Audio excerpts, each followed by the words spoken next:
Hi, this is Chip Redmond, assistant meteorologist with the Rocky Mountain Team 2. So, over the course of the last several days, we've had much warmer, drier conditions again across the entire state of Nebraska. We've also had strong northerly winds last week, and we had strong southerly winds over the weekend. And so, with the lower humidity combined with the really warm temperatures and that wind, fires have really been tested and thankfully have stayed in place. So our big concern is upcoming weather, current and upcoming weather for new potential fire starts.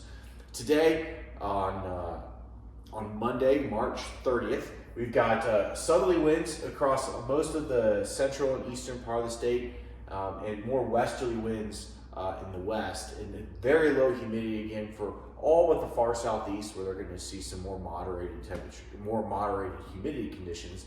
And then those winds are going to shift as we go through the evening. We're going to see winds gradually through the whole state shifting more westerly, and then we're going to have a cold front come from the north across the state overnight tonight. That's going to increase winds up to 50 miles an hour along and after that, and behind that front. And that's just a lot of wind. We're going to end up with blowing dust, and definitely a situation where any fire start could grow rapidly and expand, especially in the southerly direction.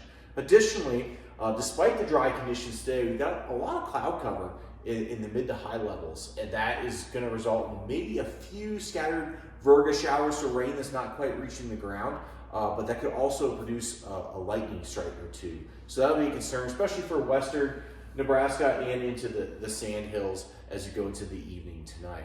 Again, that frontal passage overnight tonight and into Wednesday, and then we start to transition towards maybe a little bit cooler, wetter regime by the time we get into Wednesday. Tuesday's going to be a fairly quiet, light wind day once the northerly winds decrease. But then moisture is on the increase for Wednesday. That's going to be great for firefighters. That'll help keep that humidity up, so it's going to keep that grass to not burn as well. And as a result, it's going to take more wind to move that fire along. And so conditions definitely moderate as you go into midweek, and as you go further out towards the end of the week, again, another system possible on Friday could bring some additional precipitation. Not expecting significant amounts, and some of it's likely to be frozen, but at least we're going to increase that humidity and decrease the temperatures by quite a bit, much closer to normal temperatures, and that should help the overall efforts and minimize any potential fire starts.